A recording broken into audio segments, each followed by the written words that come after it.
Hello. So I've made some changes to the rifle build that I was using for Tinkerer Mask. Set it up for Dark Zone, kind of. It does work, but I don't know. I had a bit of fun playing around with it in the Dark Zone. So I went to a zoo backpack with headshot weapon handling with a headshot mod, and I'm running Vigilance. I still went with 3-piece zoo because weapon handling is, I think, very necessary. I switched to a lightweight M4. Um, it just hits the hardest. It does shoot a little bit slower than the Urban MDR, but I find the extra damage is definitely worth it over a little bit faster fire rate. The two skills I went with, because this is a Tinkerer Mask build, was Optimist and Rifleman. Um, Tinkerer Mask has weapon damage, critical hit chance, critical hit damage, but I went with a headshot damage mod. The chest I went with is a everyday carry with headshot damage, hazard protection, and running perfectly efficient. Um, it is a normalized talent, so the bonus that you get increased by is 50%, not 100% in the Dark Zone. But yeah, I went with headshot damage, weapon handling on everything except for like the knees. I went with Fox Prayers with headshot damage and armor. I went with 3 blue cores. This is not an up close and personal type build. You don't really want to be trying to face tank people, and I find everyday carry is a lot better at mid range fighting, just because you can pop a med kit and then stay aiming for longer. I also went with Eagle Grasp with weapon handling headshot damage, and yeah, I guess I should show the mods that I have on the lightweight M4 because that's kind of important too. So I went with the hollow sight with a headshot damage, reload speed on the hand stop, accuracy for the 5.56, the large suppressor, and I went with balanced spring, 30% stability.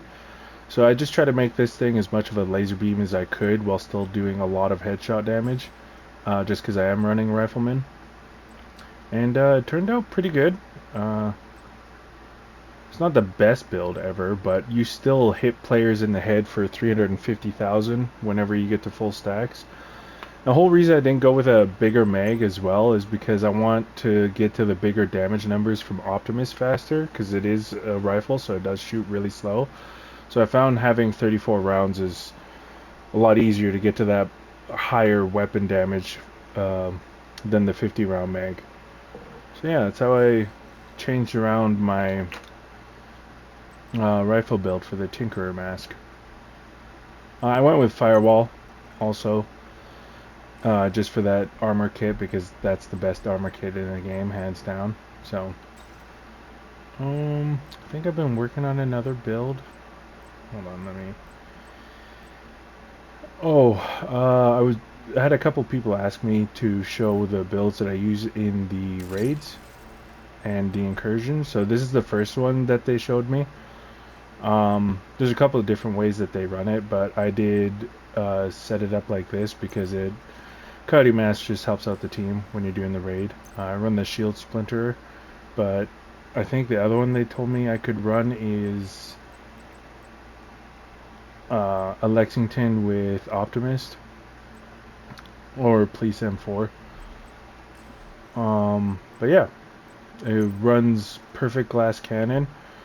I will say that if you're gonna run glass cannon, because not all raid groups ask you to run glass cannon, but it does take a little bit to get used to. But once you get used to running glass cannon, it's a lot of fun, and you hit ridiculous numbers.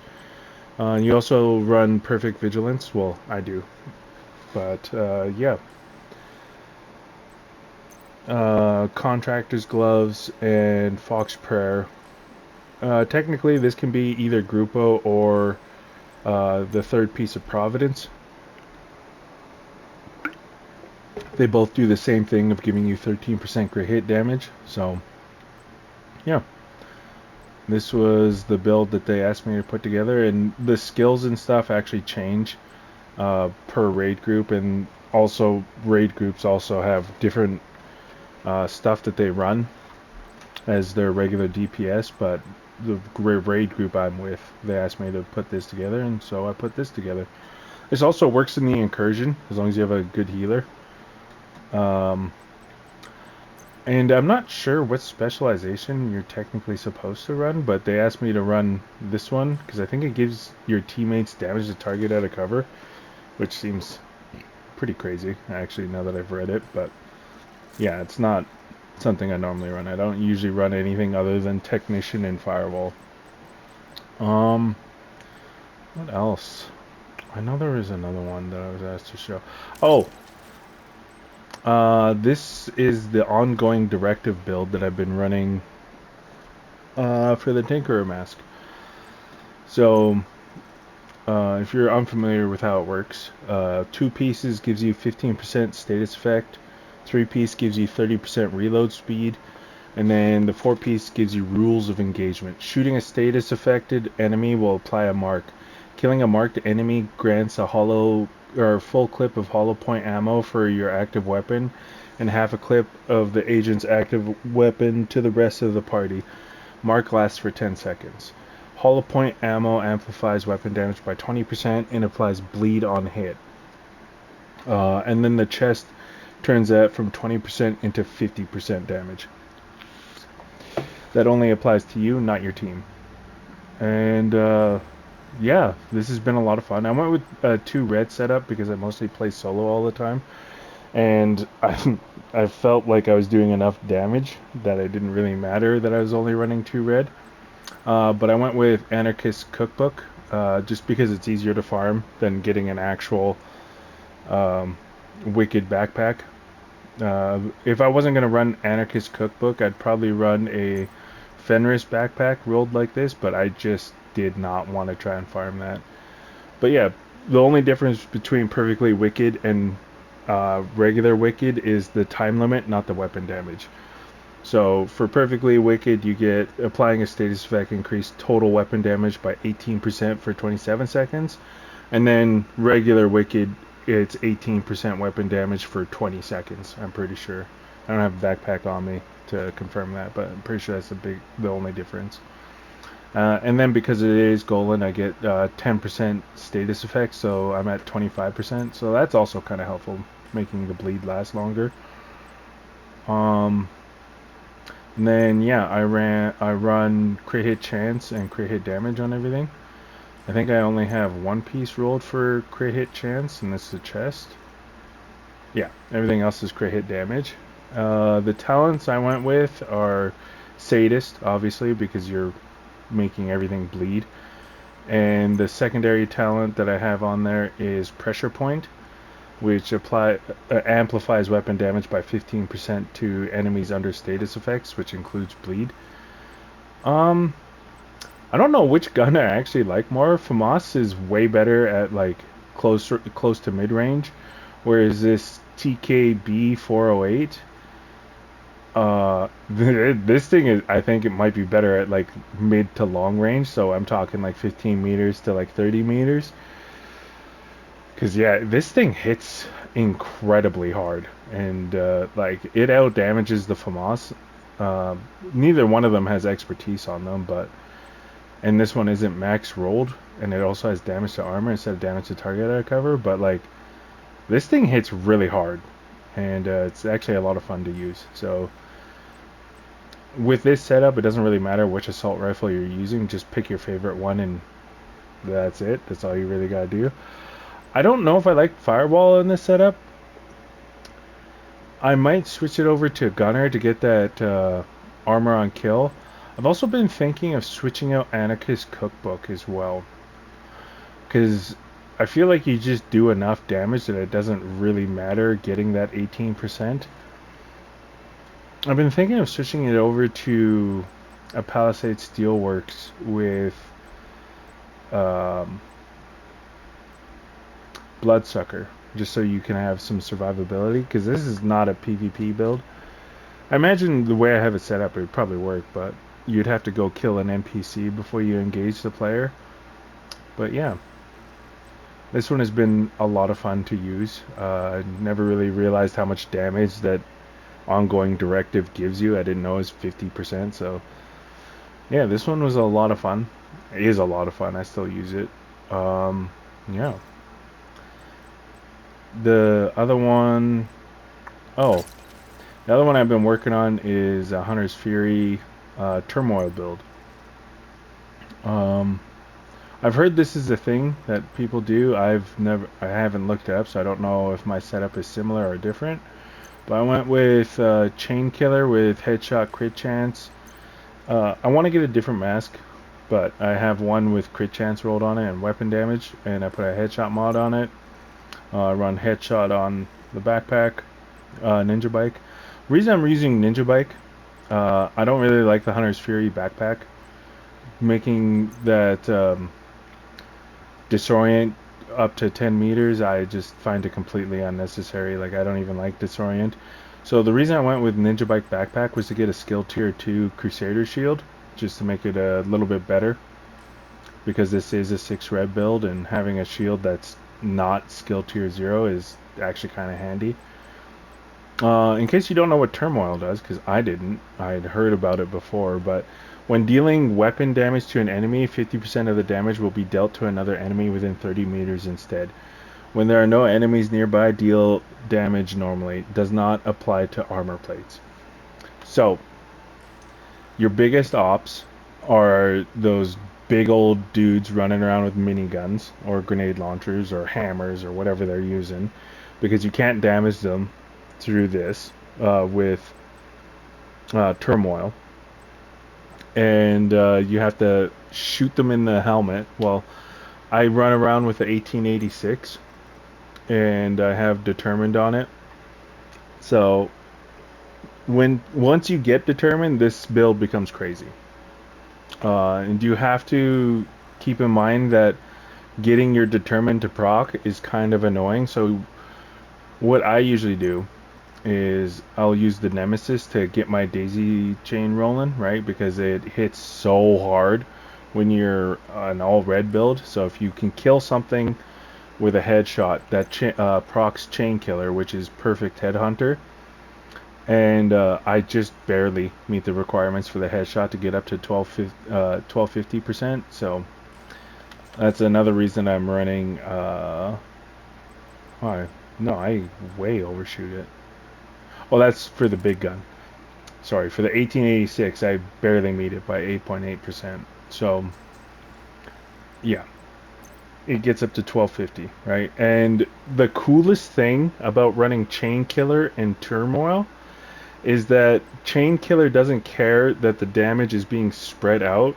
So, once you're full stacks of Chain Killer, Hunter's Fury, your Turmoil hits on each thing that is getting hit in the head with the 1886 is around 18 million. And when you crit, because I do have a little bit of crit chance, it gets really close to 20 million, and it's pretty cool. I like this build. I made it for clearing out control points and running around in the open world, and it handles that incredibly well. This is like one of my favorite builds to run around doing control points. So yeah, and if you don't have like high enough headshot damage on your Nemesis, or you don't have one, just run the TAC 50, the sharpshooter, because this also serves the same purpose. It's just one click instead of having to hold down the trigger.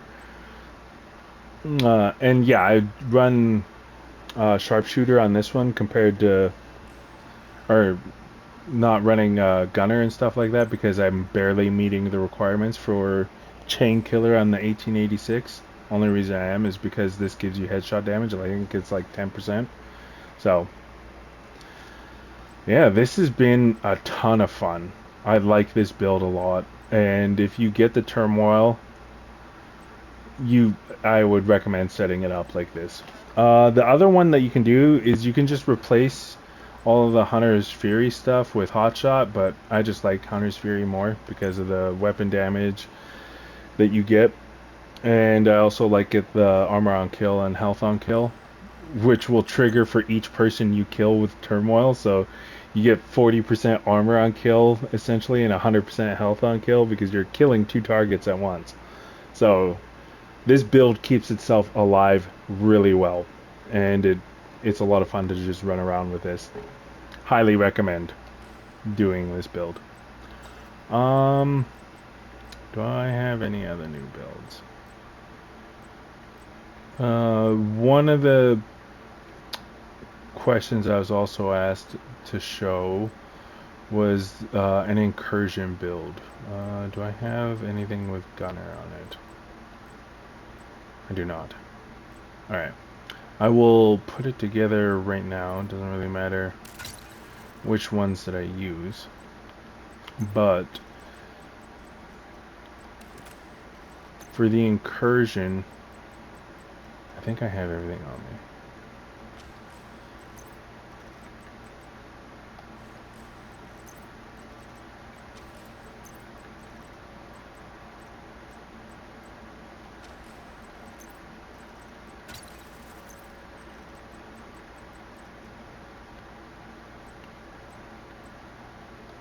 So this is what they asked me to set up for the incursion, and apparently this also works in Dark Hours raid. Oh, not this pistol. Harvest. So you try to get to a 40% critical hit chance, right? So I would put on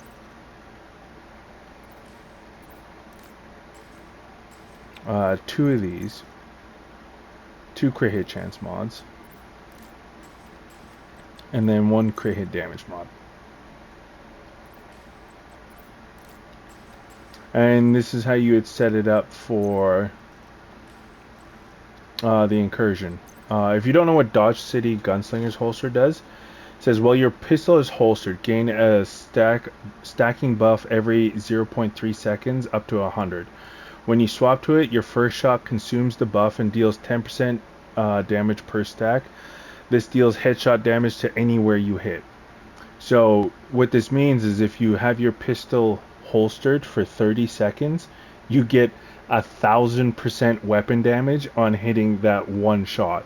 So you can smoke a target for somewhere around 30 million if you're at like full striker stacks. And the reason you can get away with running the chest... Oh, the backpack is supposed to be weapon damage, not armor.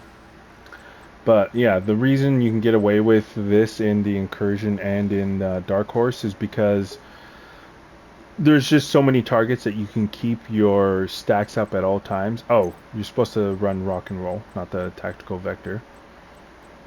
Where is rock and roll? Yeah. And yeah, this is an incursion build. You don't have to use these in the incursion. You can just use whatever one you feel the most comfortable with. But this was what they showed me, and this is how they clear it so fast. Is because they use this setup. And yeah, it's actually a lot of fun using a striker like this. I'm not used to running the chest. Because I mostly play in the dark zone, and if you're running the chest in the dark zone, good luck getting up to 200 stacks and keeping those.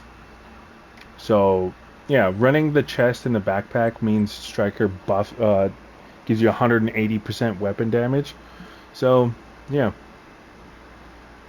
and during the end, depending on who you're playing with, like if it's someone who's like really good at setting up like speedrun type stuff, because they carried me through the incursion. That's how I got my Ouroboros. Well, they didn't carry me, but the way it ended up turning out, it felt like I was just a turret to shoot stuff, and they told me where to shoot, and it's kind of a strange experience. I'm not used to being like the least experienced person in a group, so in the end, when you're killing the 2 people at the end, I can't remember their names, to be completely honest, they ask you to put on backfire with this setup. You don't change anything, because what'll happen is someone on your team, the healer, is running the BTSU gloves, so you'll swap out your decoy for a booster hive, and then they'll put it into overcharge for you, which means you get an insane amount of hazard protection to the point where you don't even have to worry about it. And yeah, it's really, really crazy. Because with this setup, because someone on, so one person on your team will run Booster Hive, another person on your team will run the Smart Cover, and the last person runs a Reviver Hive, and then your healer is running whatever skills that they're running. Because I don't really play healer incursion in Dark Horse, so I don't know what they run. But yeah, it means that your teammates get picked up immediately at full health. All three of your strikers are running backfire, and they hit for 4 million on crits with this setup. And you can also shoot one of them with a pistol that'll smoke them for 30 mil. So it was kind of crazy seeing how hard this stuff hits. And yeah, they told me that the signature weapon that you run doesn't really matter, like your specialization. It's just whatever one you're comfortable with. But when I was doing it, I was doing Gunner, uh, just so that I could have that armor on kill, because I just ran this build throughout the whole thing, just the weapon changed at the end. And yeah, Nice. it's a really easy striker setup to run. If you don't have someone that's running BTSU gloves to give the whole team overcharge, I don't think you run backfire in the end. Probably like Chameleon, or just stay with the St. Elmo's. And yeah, you'll do a ton of damage. But yeah, you guys have a wonderful day.